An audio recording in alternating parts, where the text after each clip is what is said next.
everyone. Welcome back. I say back because this is part 2 of Deepen with the Christina with Yarixa. If you just listened to part 1, you've heard that Yari has returned from a 10-day EFT retreat where she has honed in on the skill set, and now she is going to give me a session, and you are going to be a witness to the session. I will share as we're beginning this that I am a bit nervous. We had about 3 hours between recording and what you're about to listen to, and I have been thinking a lot of, oh shit, like, this feels very vulnerable. I'm in a sensitive spot, and I am going to share that with you. So I'm going to pass it over to you, Yarixa, and let you lead this session. Cool. Thank you so much, Christina. I totally feel you, totally hear you as your level of nervousness and knowing how vulnerable you will be with your audience, because we might go places that, they've never seen or heard, or even yourself, you might be surprised as to where we go. And I'm not sure, because I'm here to be a facilitator. You are ultimately the one with all of the information, and you are the one that is going to grant access to the information. So it's almost like you are the one in power, really. You are the one that's taking yourself through your subconscious mind. I would never be able to tell you your experiences. What I am here to do is highlight and shine light on those things that are creating the autopilot programming for the way that your life is currently showing up in, and addressing the issue that you'd like to speak to. And so I guess the first thing I'd like to do, this happens every single time that I open up with a person or client, is to just create the space, right? And first of all, to let you know that, this is a space where you get to share and access as much as you want, for the ultimate intention that this healing is for you. This healing is for you. This healing is for you. And that's what's most important. So to go into it with that frame of mind, that it's really your level of vulnerability that will allow for a greater or deeper healing to take place. Understandably, you know that we are now in front of an audience that will get to hear this.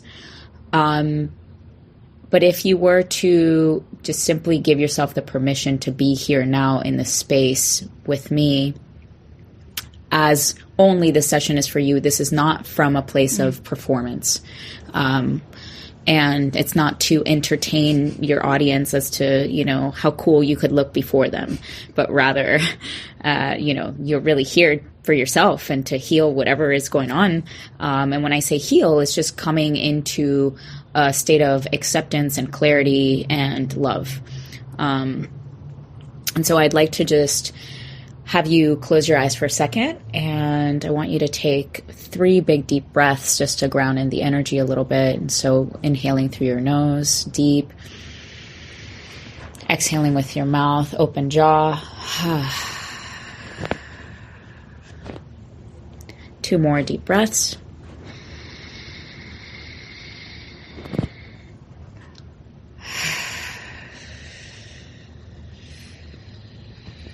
And 1 more breath.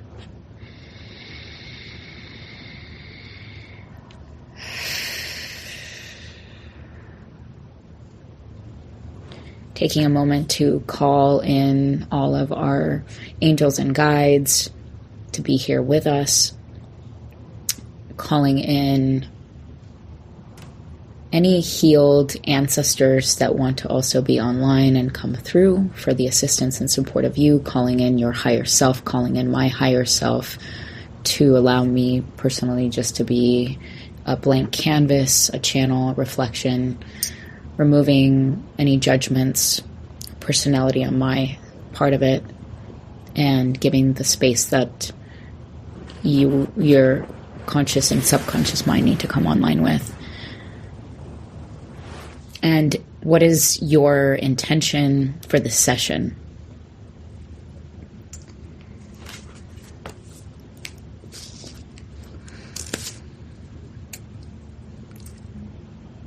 Feel better. I'm going to put it as simple as that. I could add more words to it, but I think my intention is to feel better. Great. And I also want to acknowledge I've been experiencing some sadness today, and I necessarily, as we talked about before, feeling the sadness isn't a bad thing. You actually have to feel that.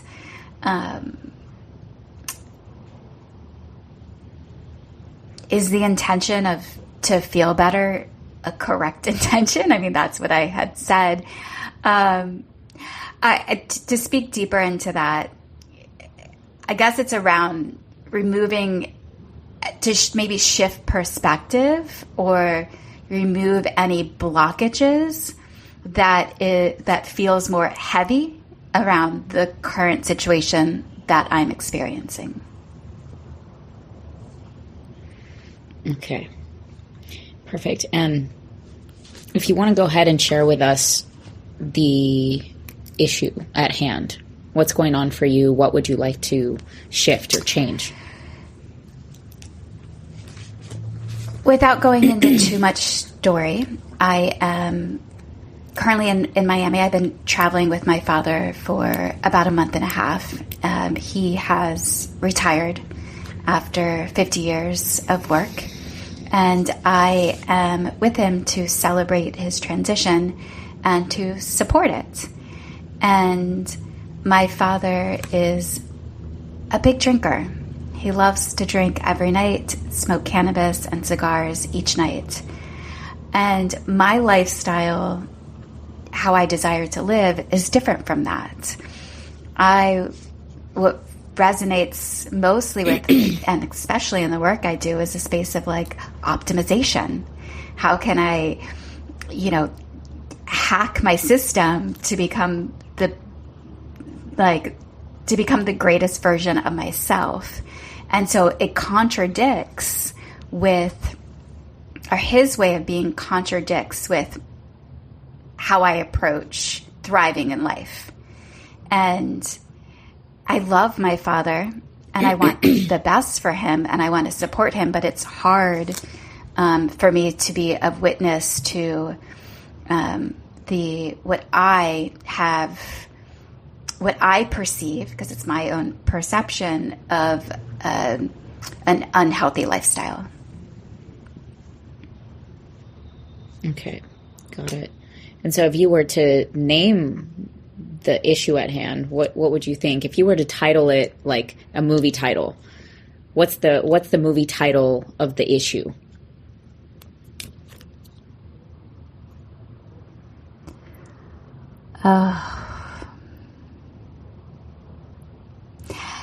Something's coming to me, and there's this fear of saying it. Mm-hmm.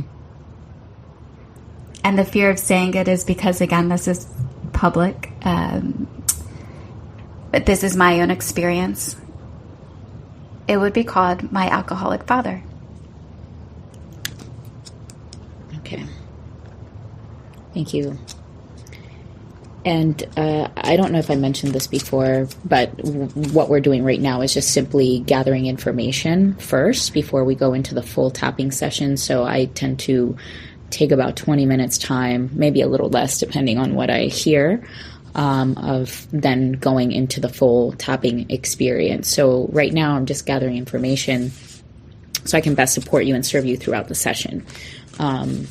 So my alcoholic father is the issue at hand, and basically that you'd like to, what would you like to have happen? In my wildest dreams, that he would stop drinking. Okay. Cool. And this is something that I've wished and dreamed for probably my entire lifetime. And it's also something that is not going to happen. It's not going to be fulfilled. And I know that sounds so matter of fact, but it's just, I have to be in a space of acceptance now, or what feels, I have to, but what feels most aligned for me is to be in a space of acceptance. This is a disease. Okay. So you've accepted it as a disease, yeah? Okay. What are the negative feelings associated? Sometimes the negative feelings are... And actually, if you can just tap on your heart while you're just talking out loud, it's just helpful. Some annoyance, frustration,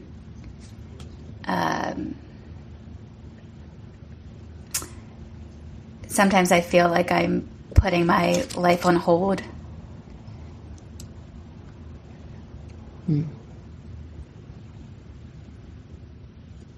And frustration,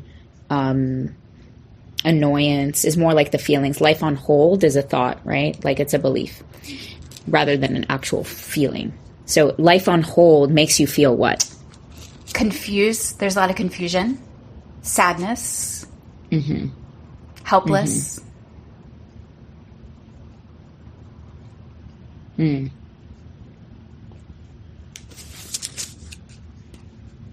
Anything else?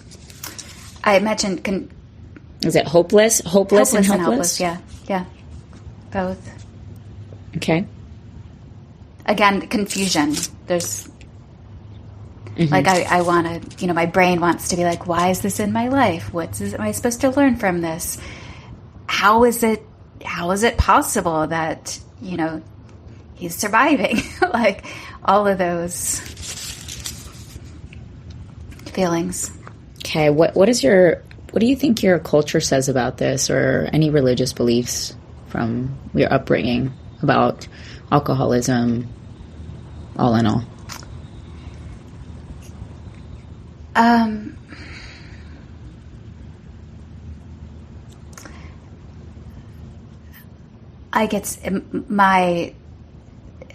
When it comes tied to the church, I mean, I don't feel there's much church-wise. It's almost been like acceptable in my family. Oh, you come from a family, they drink, there's depression.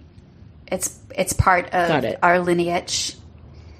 There's also, my mother is somebody who had tried to help my dad in our childhood for years. So there was this is bad coming from her, like we have to change this. And, my dad's 60th birthday party was a Jack Daniel's themed party. We had a step and repeat with the Jack Daniel's, branding and a Jack Daniel's birthday cake. So there's also, my dad is very proud. He's proud of his love of Jack. Yes. Proud alcoholic. So it's conflicting. It's like bad, but this is good. This is the way we live. But no, this is bad. It's confusing. It's confusing. Again, yeah, got it. But your culture overall, like at least your immediate surroundings, accepted it as like, oh, this is just the way that it is, and it's completely acceptable. And alcoholism isn't that bad, or I think they're all confused too. It's okay. So everyone's just confused, by the whole thing. Okay, got it. And where, if you were to share with me, where you feel this in your body of this confusion, if you were to close your eyes for a second and just tune into your body, where do you feel the frustration, the annoyance, the confusion? Most of the time it's in my head because I'm trying to intellectualize it and figure it out. Okay, so do you feel head pressure? Do you feel when you're...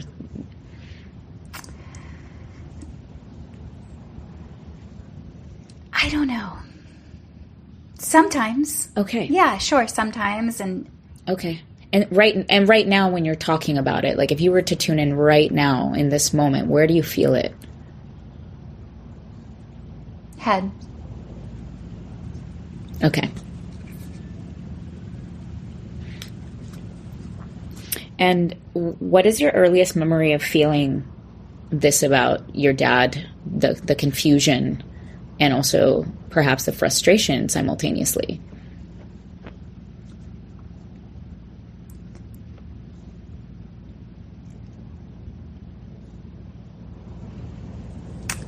Well, the first memory that really sticks out, when I was 11, my dad, this is when I first started remembering, he wouldn't come home at night in time for dinner. And it wasn't that there was a answer about where he was. And I remember I would be in my bed at night, and I'd crawl out of bed and wait at the window for him to see his car come down the street. And once it arrived, then I would crawl into my bed and go to sleep. But there's one particular night where he came home, and my mom had went downstairs, and they were arguing downstairs. My brother my brother's 4 years older than me, and we sat at the top of the steps, and they were arguing. So my brother went downstairs, and then he came back up to me and he said, Chris, Dad has a gun in his car. He's drunk. He's going to drive up the street and kill himself. And you're the only one that can stop him. So I went downstairs. I probably did what any 11-year-old girl would do, and I fell in front of the garage door and cried. And he looked at me and said, I'm going to bed, good night, and went upstairs and went to sleep.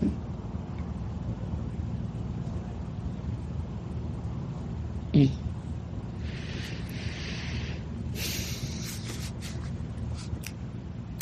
What feelings came over you then? Confusion, sadness, fear. I was scared.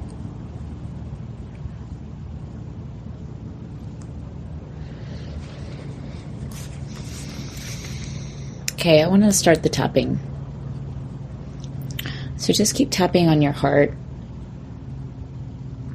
And we're going to tap through different points, and I'll guide you as to where we're going. And I'll speak it out loud for the people listening to get a feel for how we're tapping. And these are gentle taps, accessing the meridian points to give information to our nervous system and to help rewire some of the subconscious beliefs, okay? So I want you to start saying, even though I'm a little nervous to do this podcast.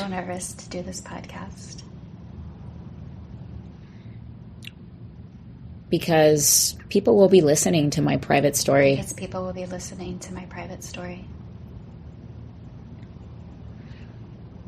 And it makes me scared.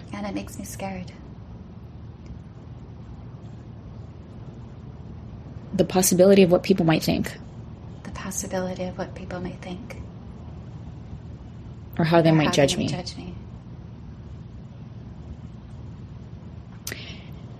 And I still love and accept myself. Even though I'm being vulnerable. There's a part of me that feels really good doing this. And there's another part of me that feels a little shy and scared about it. And that's okay. Take a big deep breath. Talking about my father is vulnerable.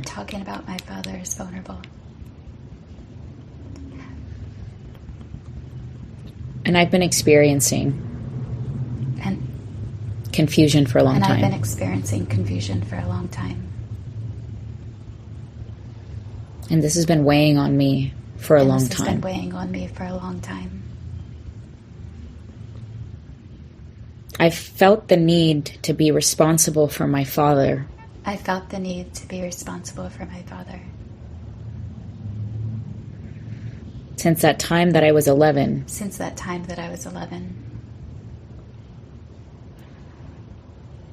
And had to go downstairs and rescue him from killing himself. And had to go downstairs and rescue him from harming himself.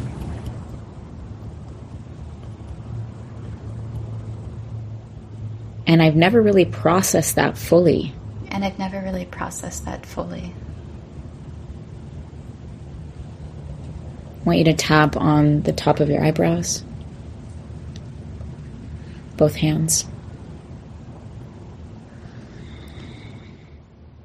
I want you to feel in that moment that little 11-year-old girl and feel what she was feeling.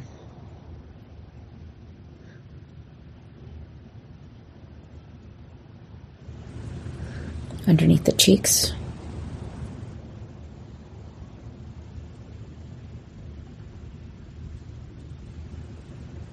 What was she feeling? Scared.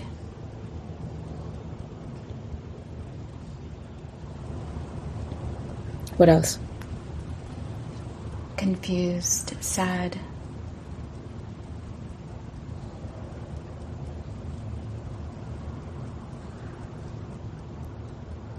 What were you so scared about?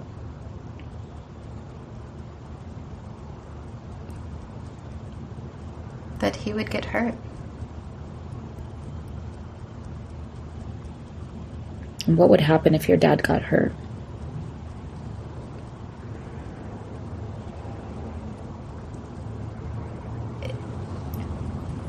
My whole world would crumble. Tap above the lip.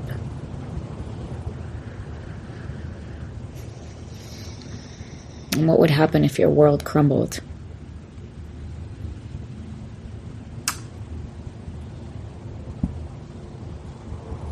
I couldn't even imagine.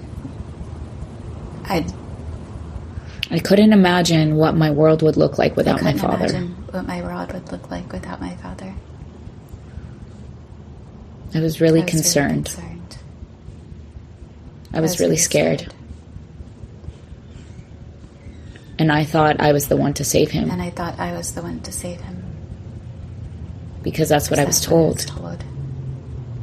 And I did what I could. Underneath the lip. And even though I was scared, confused, riddled,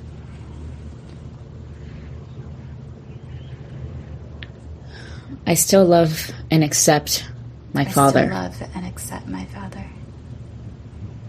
I still love and accept my mother. I still love and accept my mother. And my brother.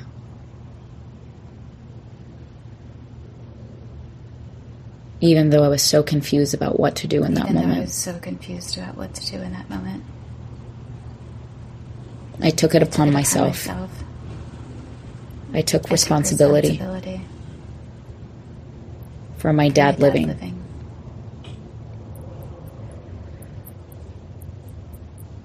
Until this day, I hold myself responsible for caring for my dad to make sure that he lives. Because I would hate to see him die. Tap on your heart. There's a part of me that knows that we have an end to this human form. There's a part of me that knows that we have an end to this human form. And I get that intellectually.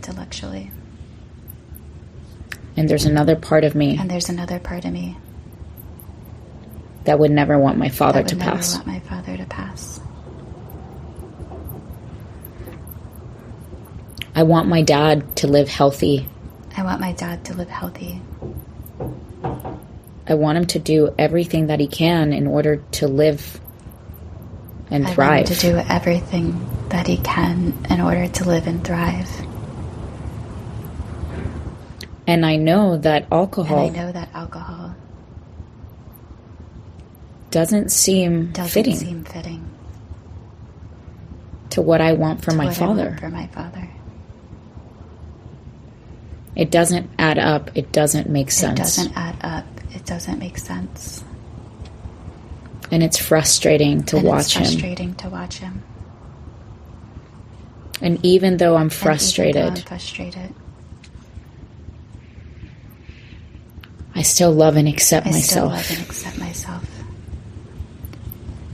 Deep breath.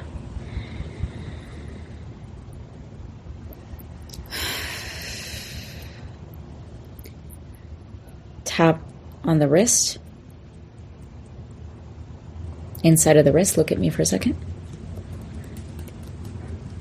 By the pinky. Yeah.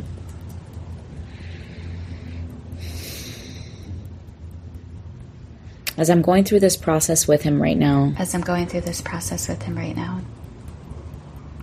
Watching him on a daily basis.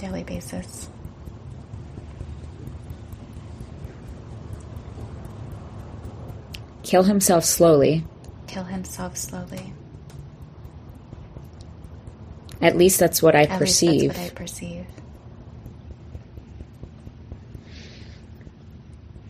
It makes me scared. Makes me scared that at any given moment.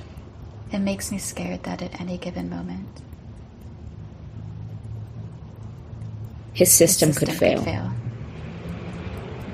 Because he's not doing the things that are optimal for health.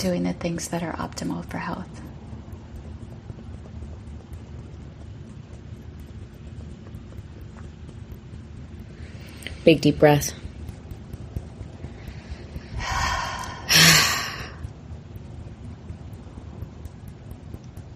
What I would like to see happen is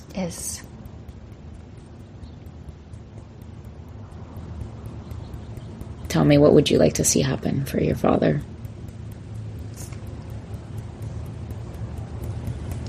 I would like to see him care. I would like to see him try. I would like to see him want to get support and make a change. I would like to see him not in so much pain and to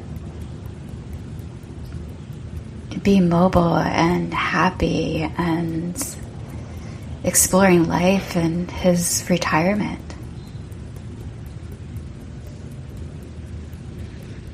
I want all those things for my dad, and I don't have any control over it. I want all those things for my dad, and I have no control over it.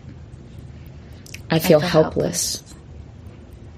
I feel hopeless. It makes me so confused. I'm so annoyed. So frustrated. Because I want all of these wonderful things for my father. I want him to stop drinking.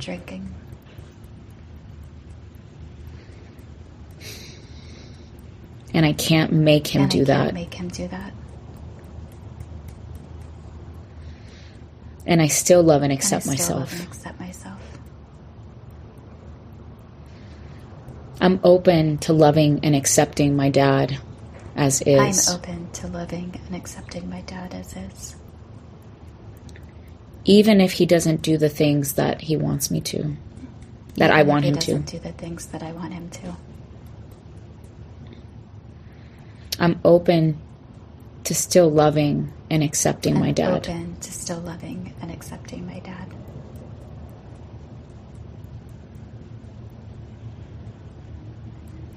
Even though there's this part of me that wants it for him so bad. Even though there's a part of me that wants it for him so bad. I release my responsibility.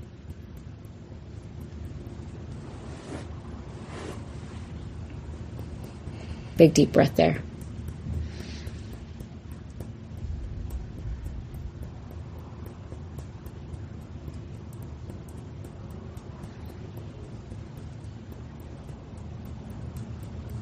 What emotion's coming up for you?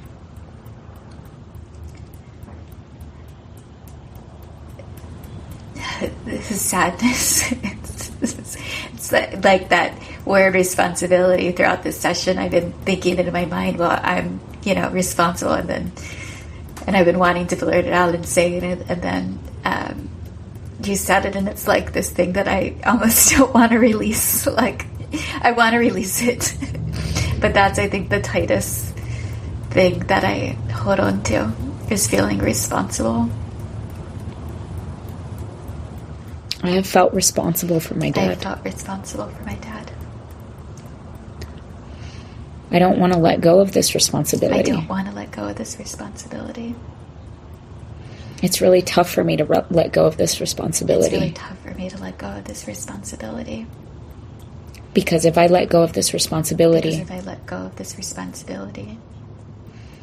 it would mean that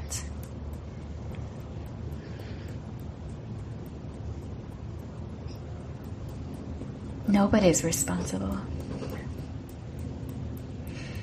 If you let go of this responsibility, if I let go of this responsibility for my dad, if I let go of this responsibility for my dad,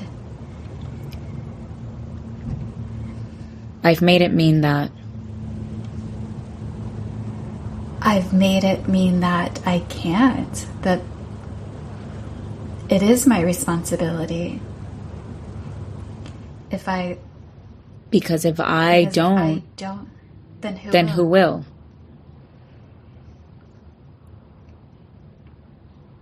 If I let go, it's possible that he's alone.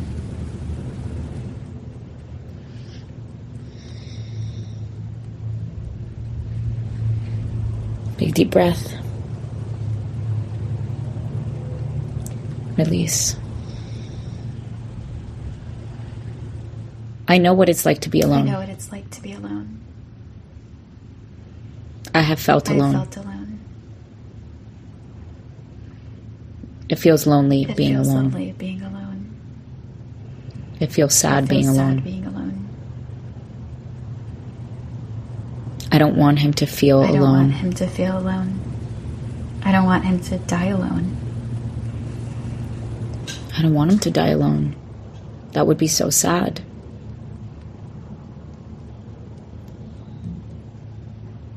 And so I've been holding myself responsible for my father because I don't want him to die alone. I've been holding myself responsible for my father because I don't want him to die alone.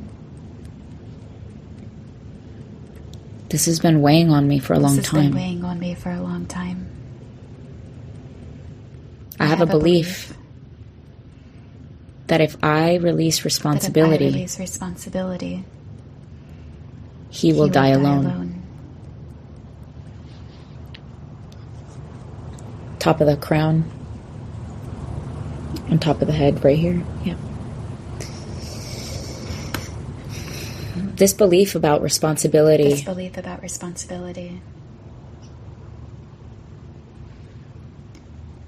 has been holding so much energy. It's been holding me back from what? It's been holding me back from my dreams and my purpose and my dating and creating a family of my own. This misbelief that if I am not responsible for my father, he might die alone. I've been carrying this misbelief since I was. I've been carrying this misbelief mainly for the past 2 years. And it all started when? And it all started when him and my bonus mother and him broke up, and then COVID hit, and we were isolated.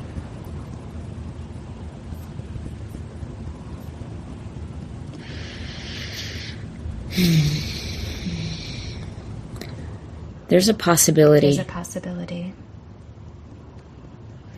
that my father doesn't get to die alone. Even if I'm not responsible. Even if I'm not responsible. Even if I release my responsibility. Even if I release my responsibility. There's a possibility that my father doesn't have to die alone. There's a possibility that my father doesn't have to die alone. There's a part of me that thinks this is true. There's a part of me that thinks this is true. There's a part of me that thinks that if I let go of responsibility, he will die alone. There's a part of me that thinks if I let go of responsibility, that he will die alone. I can see the possibility of this being a misconception. I can see this possibility being a misconception. There's a possibility that I've made this up in my head. That it's not really real. And I've been holding myself responsible, thinking that this is true. And in holding on to this belief, what's happened in my life is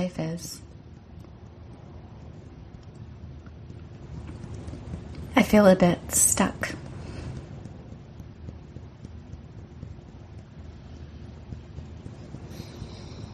And what's the feeling? When you feel stuck, you feel what? Confused, clogged, heavy, unclear.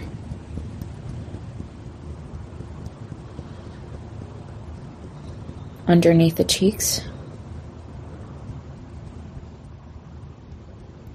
This feeling of heaviness.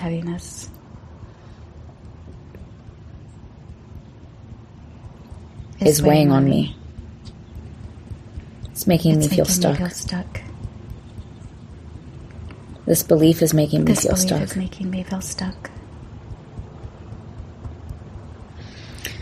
And I'm ready to release this stuckness. I'm ready to feel better. I'm ready to give my dad full permission to live his life. I'm ready to give my dad full permission to live his life.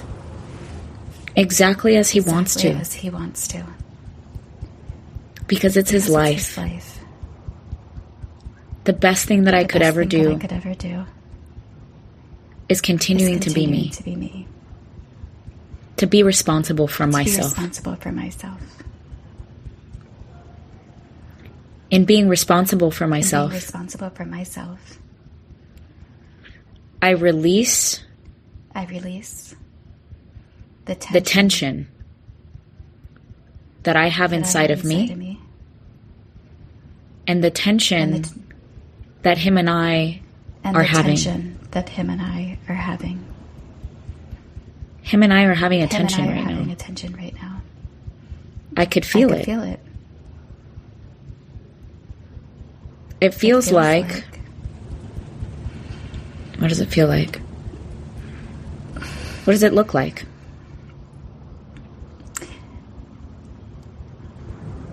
It looks like a mesh. He's actually just in the room right behind me right now. The two of us are right here together. It's a mesh. Tap on top of the lip. It's a mesh, and this mesh is creating tension. This mesh is creating tension. Not spaciousness. I want to have spaciousness. I want him to have spaciousness. I want him to be free. When I am free, I release the tension that him and I have. There will no longer be a cord. Or a feeling of tightness, of stuckness, of heaviness. What I undo within myself, I undo within all of my relationships. And create what I really want to create. As I give space to something new. This affords me the ability to feel happier. To feel like I'm in flow again.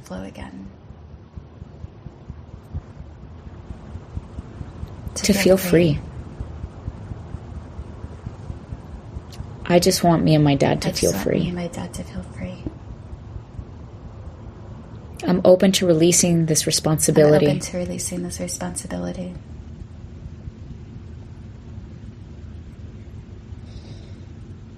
A rate of 1 to 10, what's the intensity of this responsibility that you're feeling?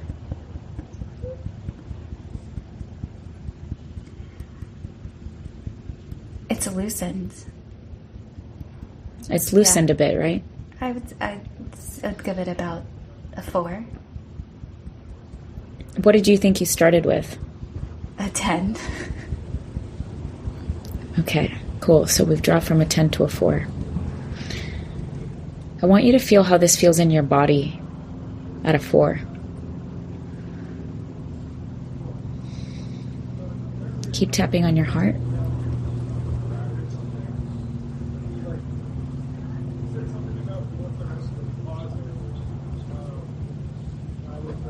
How's your head?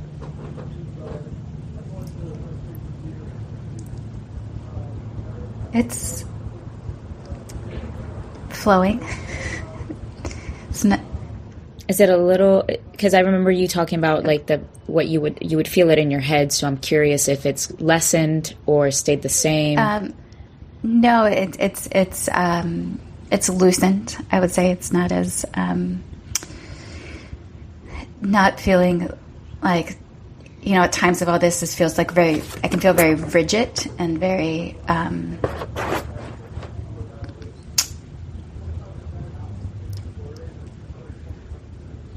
don't feel stuck in my head right now.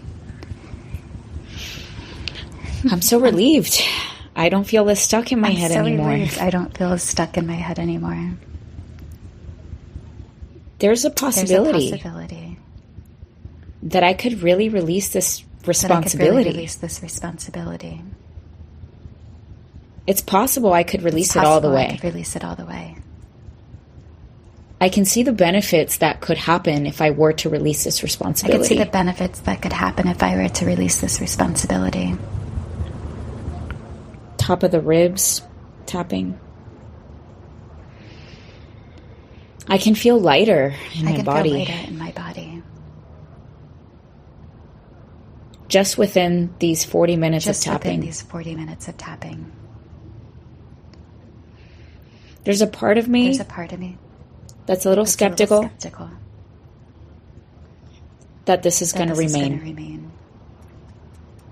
That this lessening of intensity in my head is going to remain. I'm skeptical that this lessening of intensity in my head is going to remain. I'm skeptical that this lessening in my head of intensity is going to remain.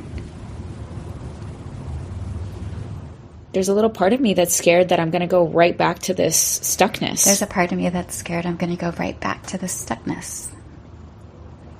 And keep holding on to this responsibility. Keep holding on to this responsibility. And I guess it's okay if I keep holding on to this responsibility. And I guess it's okay if I keep holding on to this responsibility.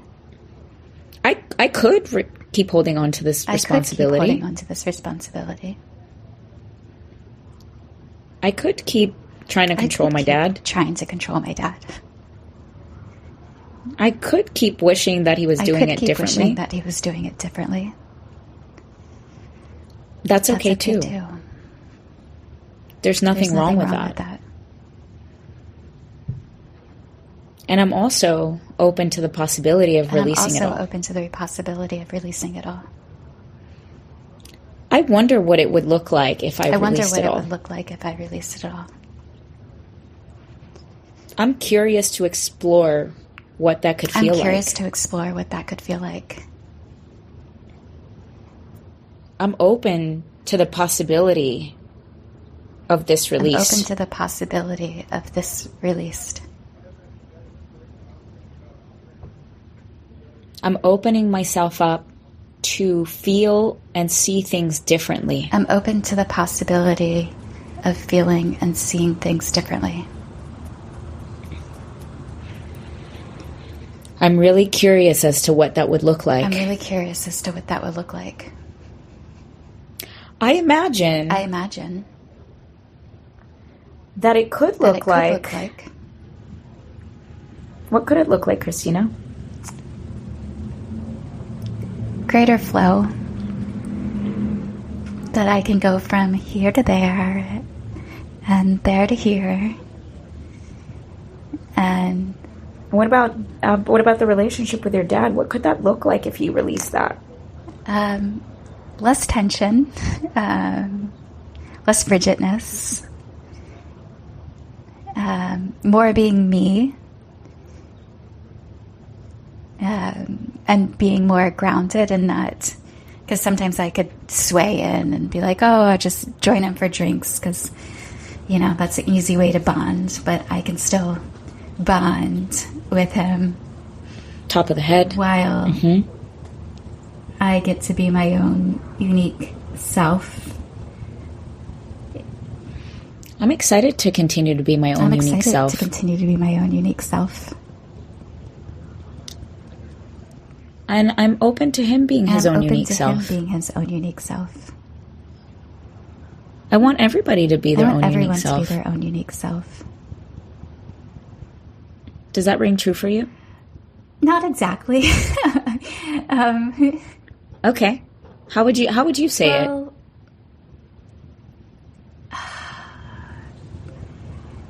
I would love for everyone to have the opportunity to heal.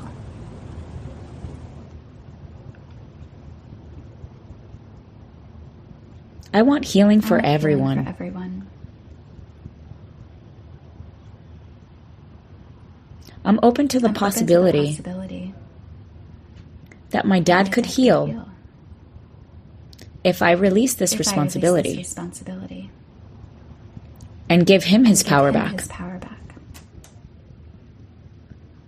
And because I've been holding on to this responsibility, it's possible that my dad has given away his power.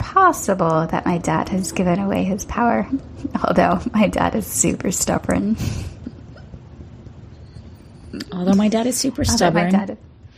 It's possible that he's been giving away his power of responsibility.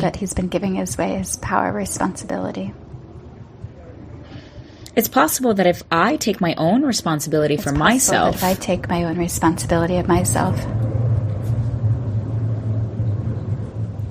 he could model after that. It's possible. It's possible also that not. And I'm okay with that. I'm curious to play with that I'm concept. curious to play with that concept. I'm curious to see what it would be like to take responsibility for myself. I'm curious what it would be like to take responsibility for myself. And do all the things for myself that would create healing within myself. And do all the things for myself that would create healing within myself. And see what happens around me. Because it's taxing to hold the responsibility for all the people. It's taxing to hold the responsibility for all the people. It also gives me resentment. I feel resentment sometimes. I feel resentment. I feel resentment.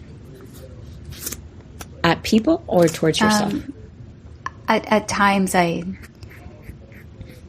feel resentment towards the situation with my father because he's, not doing all the things or hasn't, I've had that approach that just, keep living your way and he'll be inspired and whole. And I do see subtle changes. I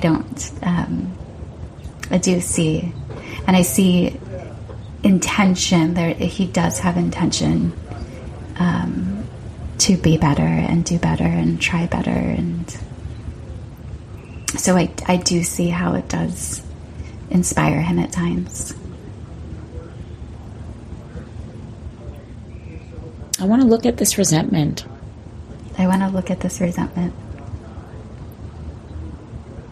I've been holding on to resentment. I've been resenting my dad. The circumstance. I think it's more of that I've been resenting. I think it's like a self-resenting. I know that it's my own decision. I'm clearly making this own decision to be here and to, quote unquote, pause my life to some extent, to be present. And I have wrapped time around it. But there's still, it's nuanced. It's like, yes, this is my decision. And like, oh, but you're also, self-sacrificing. I've been compromising myself. I've been self-sacrificing. And I've wanted to do it. For the sake. And I've wanted to do it. And there's a part of me that feels a little resentment. Because in doing that, I've not attended to myself properly. And my needs properly. And my self-care properly. And what I want to do in life. And I really hate it when I have to stop doing what I want to do in life for other people. And I really hate it when I have to stop doing what I want in life for other people. And if the word hate doesn't resonate, you could say I really dislike. Say it in the way that you would say it. I'm giving you ways to communicate this to yourself, but also feel free to change the words. I've been resenting myself. For giving up part of me. And it's not around the self-care, because I do a fairly good job with the self-care, but really where it feels is that around my relationships, my community, my friendships, my loverships, my desire to create family. It's strengthened throughout this past 2 year. Tip of the thumb. Throughout these past 2 years, there's like even a deeper desire for it now. A deeper desire to be in, to start growing a personal romantic partnership and family. I really want personal romantic relationship and family. I really want personal romantic relationship and family. It saddens me that I don't have it yet. It saddens me that I don't have it yet. This has been a deep desire of mine for a long time. This has been a deep desire of mine for a long time. And I still don't have it. And I still don't have it. And this makes me feel... This makes me feel...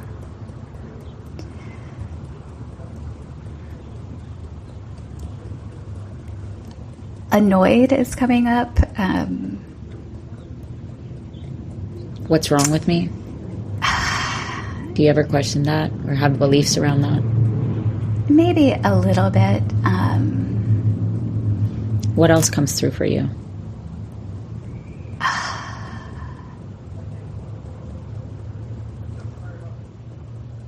It's another level of confusion. Like, why? Why not?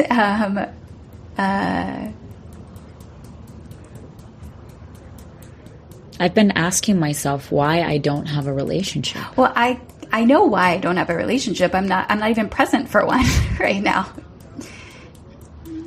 And I have resentment because I'm not present for one. And I have resentment because I'm not present for one.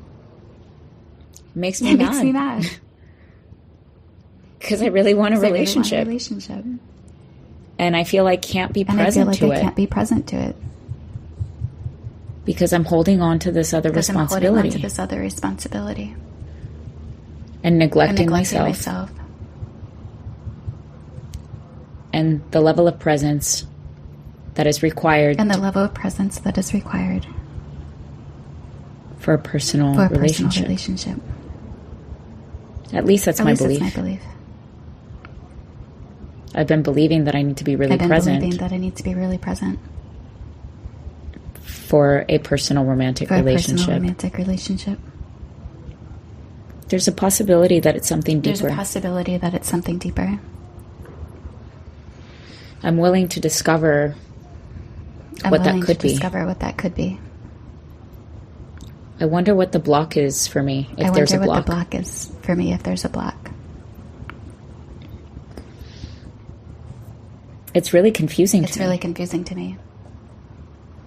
Because I'm such a good catch. I mean, tell me, like, why you're such a good catch, Christina? My capacity for love and showing up and supporting another person and their dreams and colliding and having, like, I've studied relationships for the past 7 years. I don't want to use the word expert, but some do call me that when they introduce me. I'm an expert at relationships. I've coached people in their relationships and tend to be the person that a lot of my friends go to when they're challenged by their relationships. I curate dating events and market them and promote them.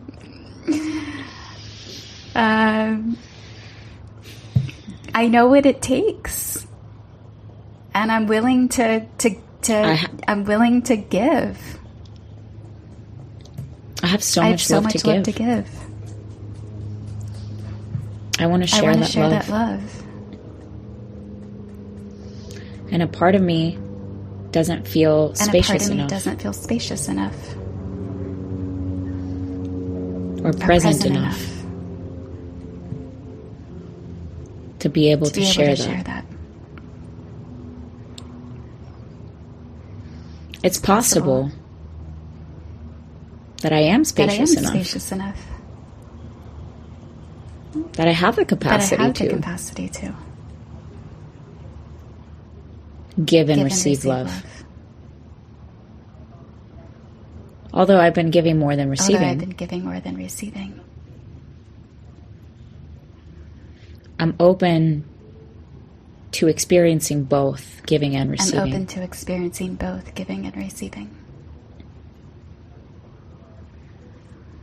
I open myself up to this love. I open myself up to this love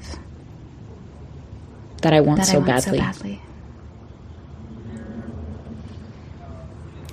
I'm willing to do whatever it takes. I'm willing to do whatever it takes. And it's possible that whatever it takes means... It's possible that whatever it takes means... creating space. And releasing responsibility. Because I've done everything else.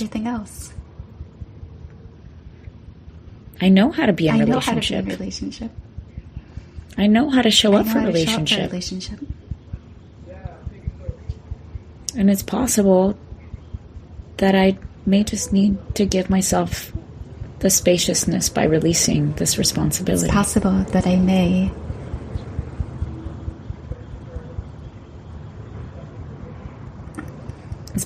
I may need to give up this responsibility. It's possible that I may need to give up this responsibility in order to create space for love in my life. Create space for love in my life. For romantic love in my life. I'm willing to give it a try.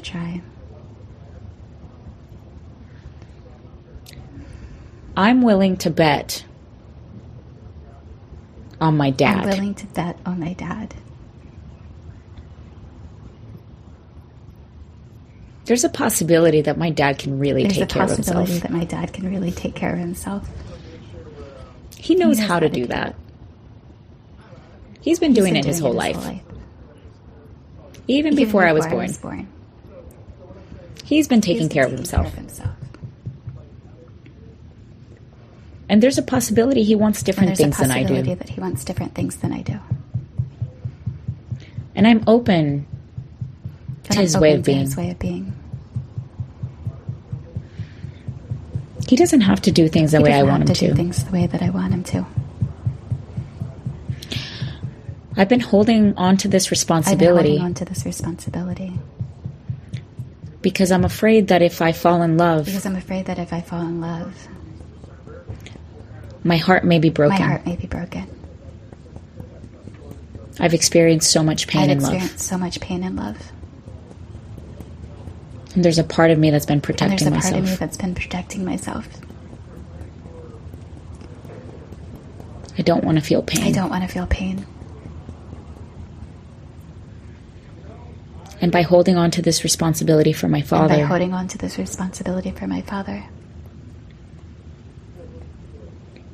it's protecting me from feeling pain. And I want to acknowledge, too, that before my father, it was my work.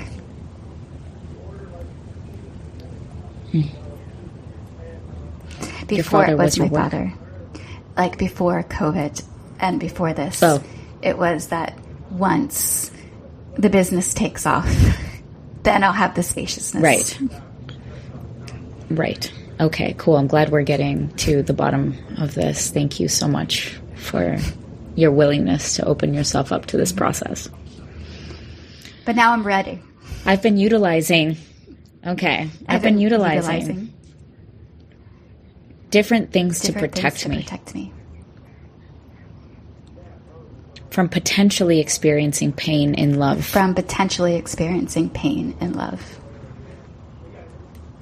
I've been hurt so many times. I've been hurt many times. And there's a part of me that's scared to fall in love. There's a part of me that really wants it. There's a part of me that's scared to fall in love, and there's a part of me that really wants it. And there's a part of me that feels that I haven't been attracting the partners that I want to do relationship with.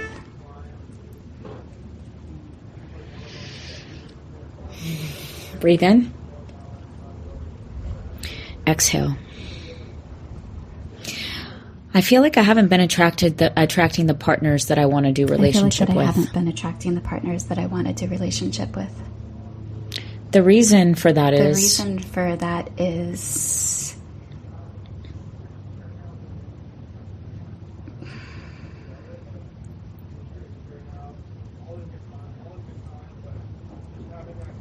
Not 100% sure.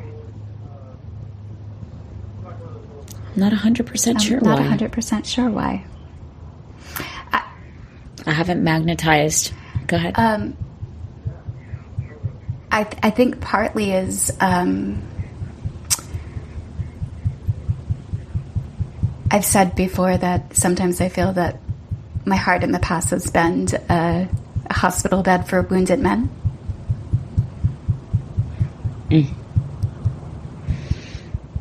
I've been believing that my heart has been a hospital bed. That my heart has been a hospital bed for men. For men. Repeat that 2 more times. I've been believing that my heart has been a hospital bed for men. I've been believing that my heart has been a hospital bed for men. Breathe that in. And in that belief, I've also been believing that I may need to settle.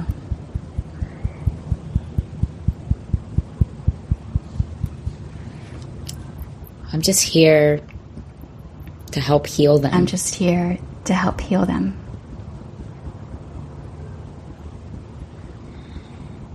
I've been believing that I'm here to help heal men.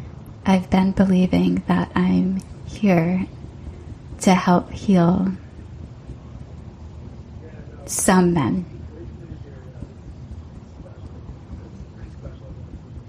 And many men that I've dated. And many men that I've dated. Does that ring true? Not consciously in the moment. Mm-hmm. But in retrospect, yeah. It's possible that it all started with my dad. It's possible that it all started with my dad. Wanting to heal him. It's possible that I've been practicing this with other men too. It's possible that I've been practicing this with other men too. Subconsciously. And I'm really good at breaking up. And I think it's with my father. I can't break up with him, but I could break up with the other men.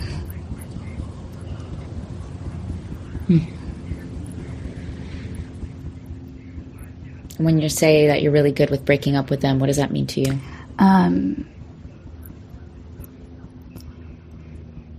That of feeling drained from previous relationships, of when I feel as though it's the heaviness and the confusion and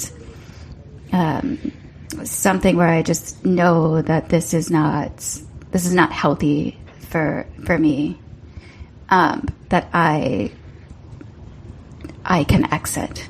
I can get out. I keep having evidence that I can't heal them. That I can't heal them. I'll walk away from them.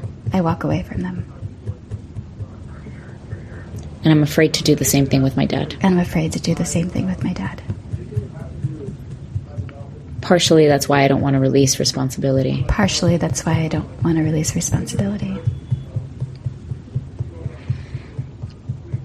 Because I feel responsible for his healing.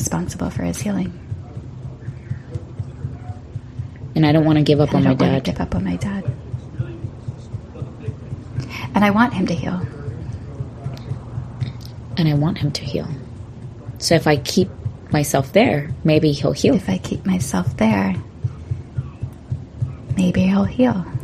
Maybe he'll be okay. I'll be there to catch him if he falls.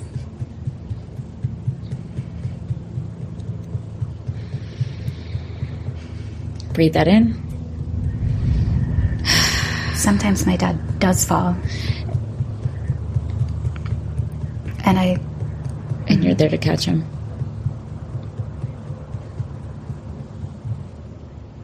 And I want to be there. And I want to be there. And I want to be there. And I want to be there for men too. And I want to be there for men too. And also, I've been holding on to this belief that I'm here to heal men. And I'm responsible for their healing. And tell me that in your own words of really how, what's really going on. Is there talking in the background? Okay. Yeah. Very, very little, yeah. I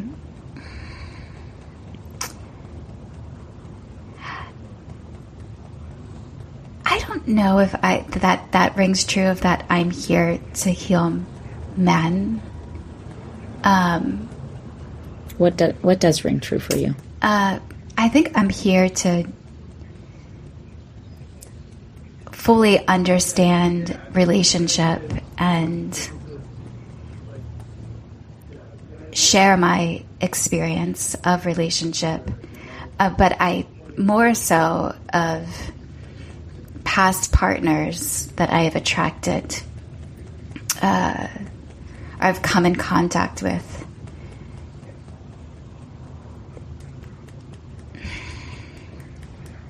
Right, because you said that you've been a hospital. Yeah, like I have felt that way at times. That yes, and I don't necessarily consider that as bad. I do believe a lot of healing comes from relationship, but I guess there's a thing of that I haven't attracted somebody who is in resonance with my full existence. I haven't felt fully supported. I haven't felt fully supported. Fully met. I haven't been fully met. I feel like it's more me giving than me receiving. I feel like it's more me giving than me receiving. And I resent that.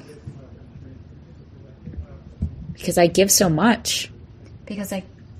And I feel like I don't get that back necessarily. In the way that I would want to be met.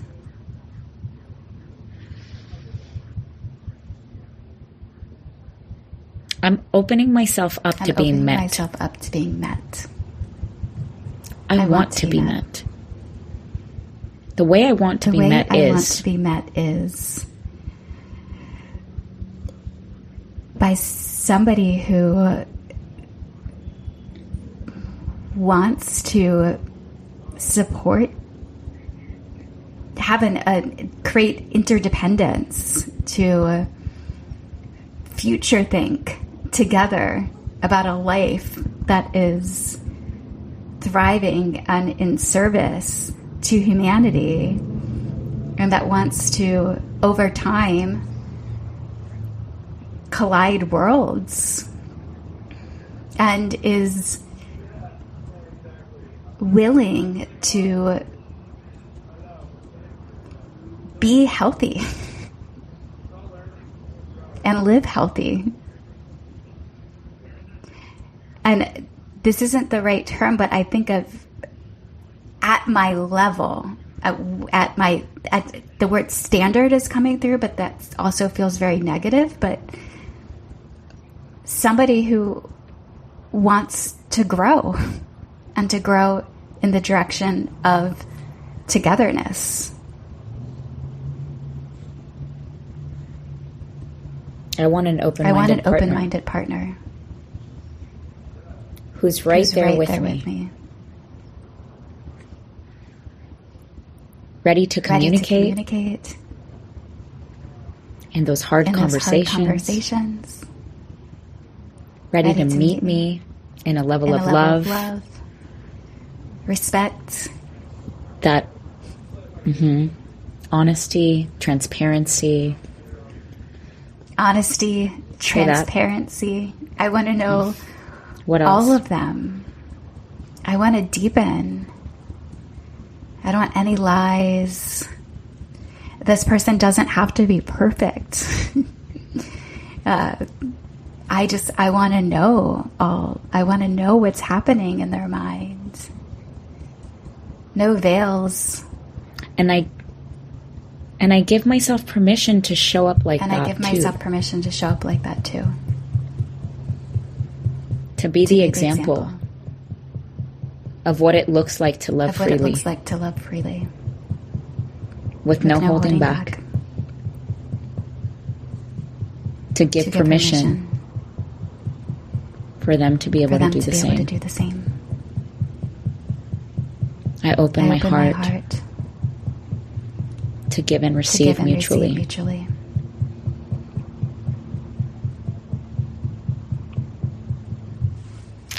I'm open to releasing this responsibility to create space for that. Releasing this responsibility to create space for that. I know in the end that what's good for me is good for everyone else.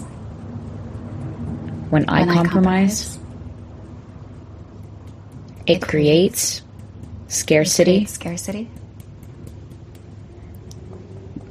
resentment, poverty consciousness, lack.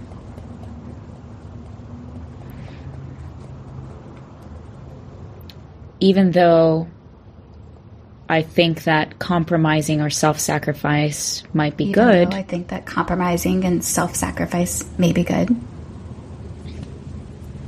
The truth is that when I compromise, it bites me in the butt. And it bites everyone in the butt.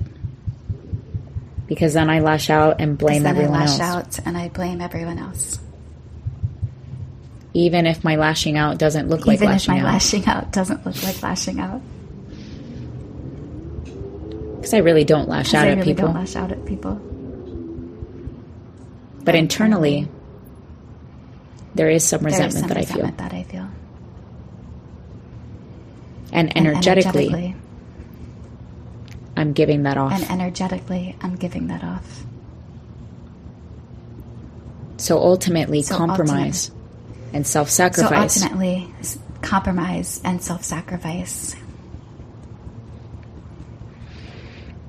Is not necessarily the best option. I'm open to giving myself the opportunity. To be in integrity. With my wants, needs, desires. So that I can show up and overflow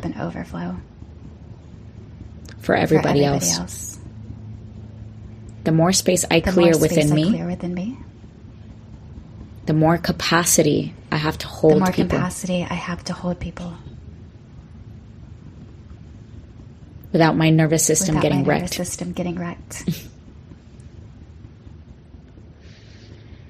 And because I work with a lot of people, and I receive so much information, I might need to clear some stuff inside of me. And this responsibility has been one that's been weighing. And the way I get to release it doesn't mean I have to let go of my dad. My dad's always going to be in my life. As long as he lives. And beyond that. Because I feel there's probably an afterlife. There definitely is an afterlife. So I'm here with my dad. I don't need to control his behavior. It doesn't do me good, and it doesn't do him good. It's possible he'll just continue to get inspired little by little just by seeing me. It's possible that he'll just continue to get inspired little by little by seeing me. And it's okay if he doesn't. I release my dad fully and completely. To be his whole person. His whole person. And take responsibility. And I'll be there from time to time whenever I'm able to care for him. Because I do. I love my dad fully and completely. And he can feel that. And he'll feel more of that. When I release this tension inside of me. And create more spaciousness for love. Instead of tension, I'll fill it with acceptance and love. I love and accept you, Dad. Just as you are. You have my heart. I'm here with you. And I'm also here with me. Tending to my heart. My heart's important too. And I get to live the life I really want. And have the love of my life. Share this growing experience with me.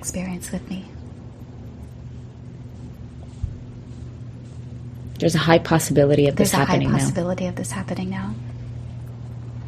I'm really excited about it.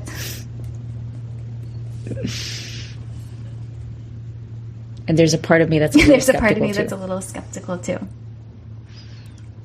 And that's okay. I want to give that part of me a voice. I love and accept that voice too. And I want to say to that voice that I got it. Doesn't need to protect me anymore. I'm good.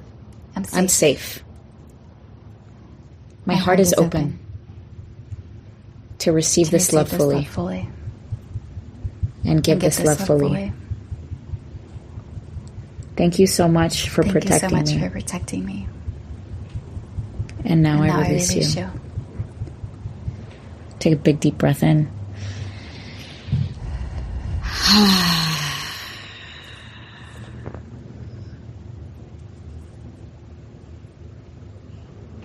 Big deep breath in.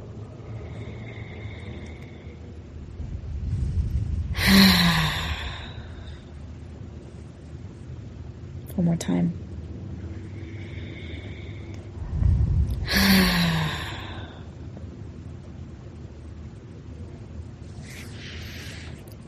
Tapping all over the body. Head, back of the head.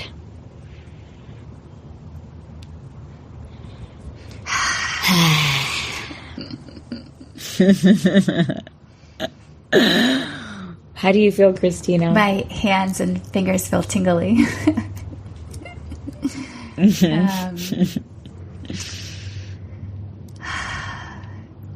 I feel better. I feel better? I feel better. Yeah. Nailed it. That was nailed your intention. I think it also just sometimes these experiences that are so personal can be isolating. And when we first started tapping, you had mentioned that me sharing this vulnerably with everyone, that I had a fear because I would may be judged. At the time, though, what was really going through me is, I don't want you to judge my father. And I really appreciate how through this experience that coming out of it, that I don't think that there's a way that anyone can judge him.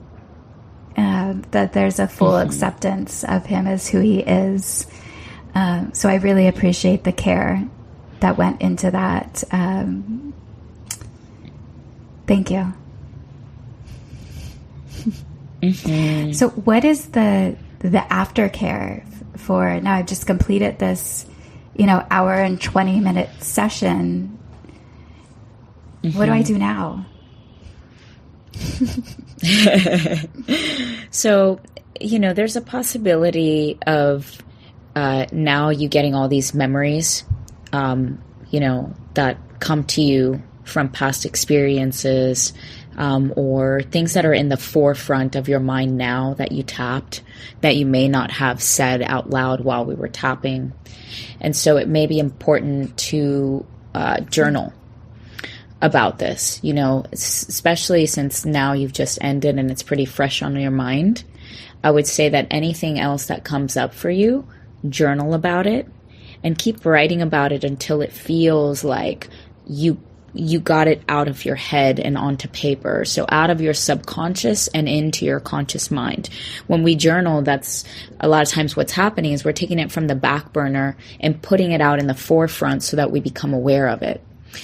Also, there's going to be a new level of being for you because there's a new level of awareness for you of even having the thought that, when you think about, you have been a hospital bed for men in the past, where now you're going to get to see some of these patterns of how you're showing up and how they're showing up. And you get to be discerning because now it's more in your awareness. Right now you can make better conscious decisions as to how you interact, as to, is your heart being open? Are you closing up in front of them? Are you saying the things that you would really like to say but are afraid to say? Because you've decided that in this tapping, as you're rewiring, you've already decided that you are going to be giving and receiving mutually. Right? And that you're going to be showing up as the example of what it looks like to be in love. Right? And so now you might just simply in these interactions with whomever you come across, you're going to start to notice your edges, the places that you've been in the past that you're willing to pattern interrupt now more easily.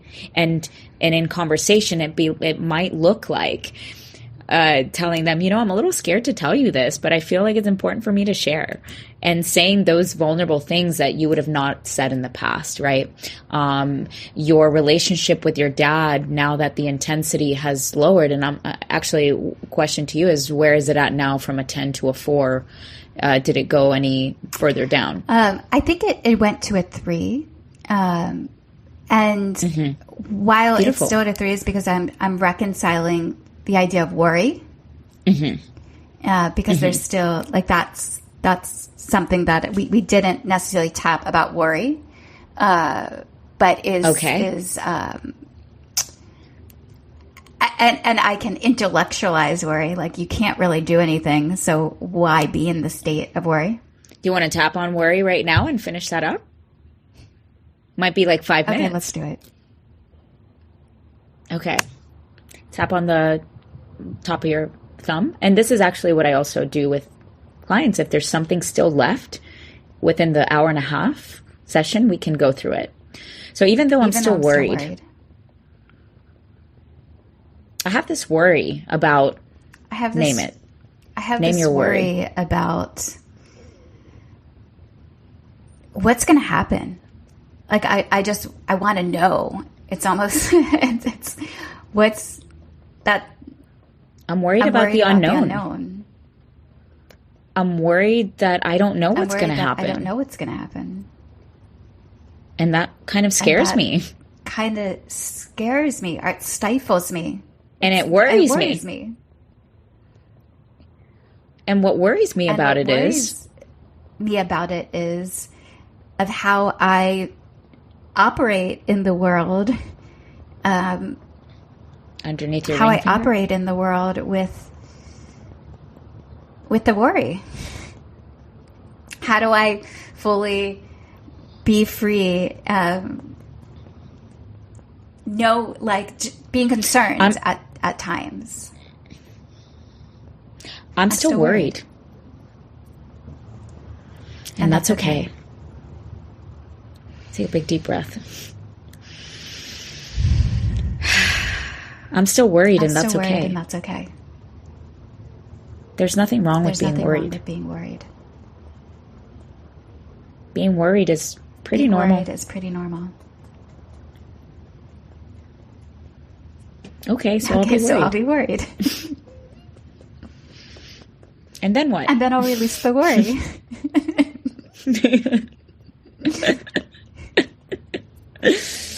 Yeah, it's possible that when I just accept that it's okay to be worried, that I'll then release the worry. It's possible that when I accept that it's okay to be worried and acknowledge it, that I can then release it. Yeah. Ultimately, it's okay to be worried. It's okay to be worried. I'm okay with that. Breathe in.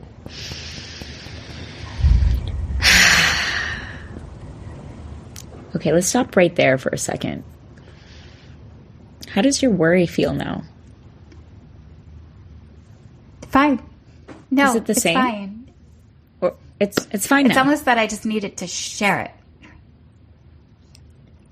Right. And love and accept it.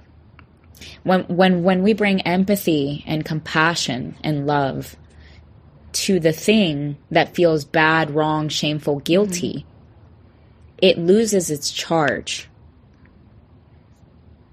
So what if you're worried? Right? It's like we make it bigger by thinking about it than what it actually is. And when we name it, the power in naming it is that you release the shame. There's a part to this song that one of my friends wrote that says, there is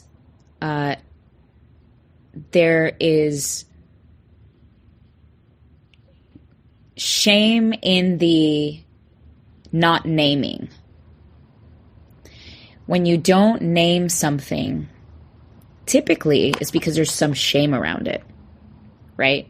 Like some worried thought of something, of some kind of, when you give it a voice or when you name the thing, that shame or whatever thing loses its ability to take power.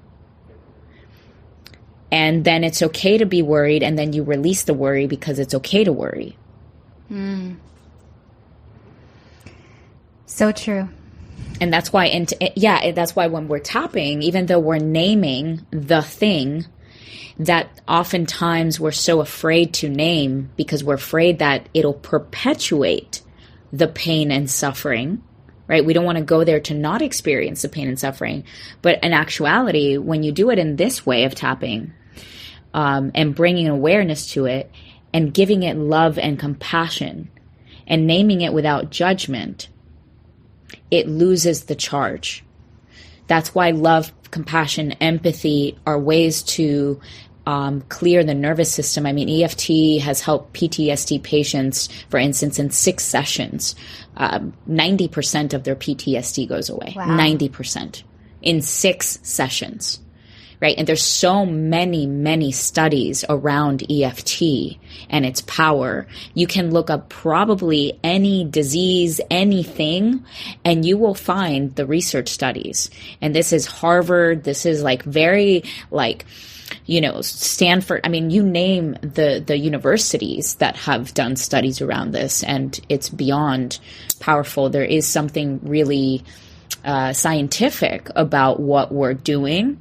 And also, of course, there's an ability to have a level of presence with you that I get to guide and facilitate, and even know that some of the things that I say may not resonate with you. I'm just saying the thing that's a possibility, and you are the one that gets to guide me, which is why I'm like, does that resonate with you? If it doesn't, change the wording around it. And that's also really important, to not give imprints to things that aren't really true.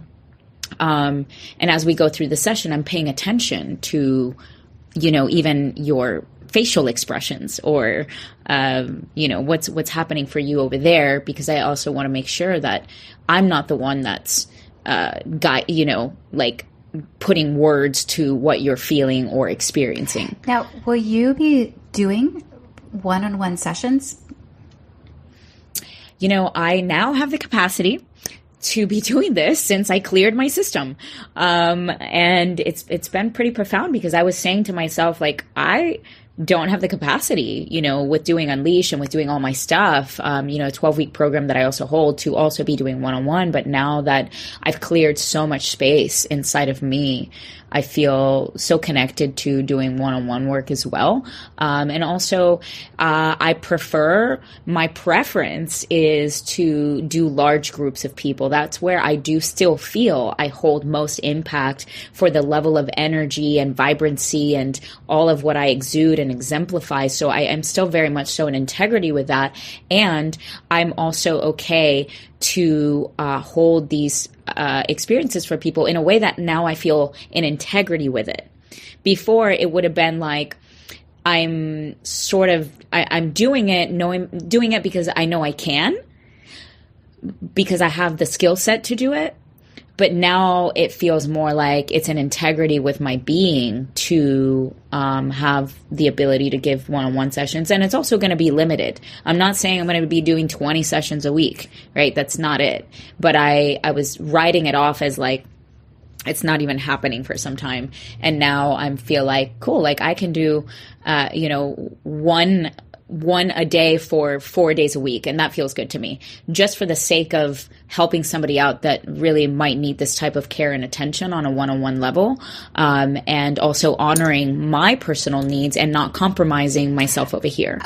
As you were speaking, I was envisioning you doing this type of group work for companies, for teams, as well as how beautiful would it be a neighborhood, a community that lives together, that generally they don't know each other, even though they live side by side. To be able to do that for communities would be very powerful, and also a really good use of your time.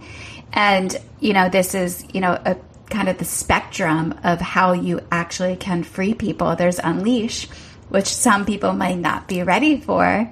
And now you can start them out with EFT. Sure. Because as you clear the belief systems, all of a sudden, somebody who wasn't open to the idea of coming to Unleash, now that they've released some kind of belief that was holding them back in a fearful way of coming to or attending to something like this, might get the confidence and courage to show up now, because that thing is not, it's not holding power over them. And that's usually what happens, is that these autopilot systems stop us from doing the things that we really want to do. And so the intention behind this is to clear you so that you could be free, so that you could be free to do all the things and be who you want to be really in life, and share your gifts, talents, and abilities, in ways that you dreamed of, and that is truly you, and that you've envisioned at some points, even if they were in your childhood. And you stepped away from it thinking that, no, it's no longer possible. I'm telling you, it's possible. Even with I just did a session the other day, and this is the last thing I'll say, because I know that we're now at an hour and 38 minutes. EFT also happens differently for people. You had a very, a subtle experience in the sense that you didn't go into rage. You didn't go into like screaming attacks. Some people, that could happen because there's so much pent up stuff in there that is a possibility. Sobbing, crying, wanting to stop the session completely. There's a lot of different reactions. And then we didn't even talk about off-gassing, which sometimes people, to release their nervous system, they have a potential to burp, to fart, to yawn, cry, scream. And there's a lot of different ways of off-gassing, is what we call it, because the nervous system is actually releasing itself. I opened myself so much that I had this one belief that was holding me down so much that when I screamed and raged, I went into this rage, not consciously. It was so subconscious that that's what came through my body. and my diaphragm opened. My full-on diaphragm. I was like, oh my God, I can breathe. I've like not been able to breathe for so long. And I was holding to this one belief that in order for me to be relatable, I have to stay in pain.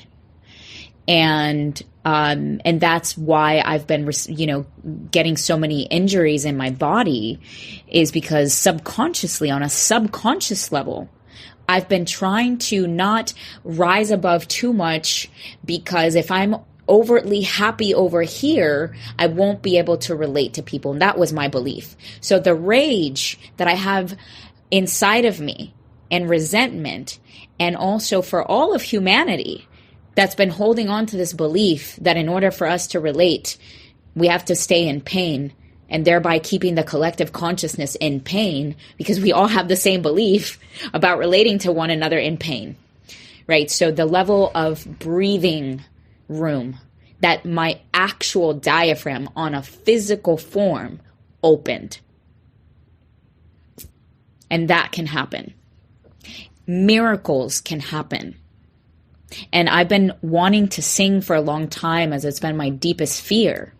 And the night before, I had written on a piece of paper and then burned it that my voice is going to come online. And the next day, I broke through that particular belief, releasing my diaphragm, which makes all the sense in the world, because what do you utilize to sing? Your diaphragm, right? And if I don't have full access to my diaphragm, it's hard to go into my full potential of my voice. So it's kind of miraculous how all of this ties together. Wow. So if somebody is interested in doing a session with you, or exploring booking you for a group session, I imagine Instagram is a good place. Yeah, Instagram is a way. You could go to Instagram at Coach Yari, and you can also email me, Coach Yari, which is Coach Yari 18 at gmail.com. Amazing. Thank you. And I'm so curious what this experience will be like for somebody to listen to. It is vulnerable to put this out there. And if you would like to share any thoughts or feedback with me, I am open to receiving them. And you can reach me at Christina Weber on Instagram. You can also shoot me an email at c@wedeepen.com. Thank you, Yadi, for inspiring me constantly to be vulnerable and share myself and all, like this, and also the willingness to continue to grow and try new things out, and to be sort of a guinea pig that shares that with the world. Because as you said, people can research EFT, and there's been tons of studies on how it has supported transformation in people of experiencing from a vast level of trauma in their lives. And I bet you most people who are going to listen to this podcast have never even heard of it. So that is the power of actually sharing this episode and sharing this work. Thank you for sharing the session with me. I'm good. Totally, baby. Yeah. And one last thing, too, be gentle with yourself as the days progress, and just continue to journal, and hit me up if you need any support. That's also important. I appreciate that. Thank you all for listening to this part 2 of Deepen with Christina. Okay. Bye. I love you all. Wishing healing for everybody. Mwah.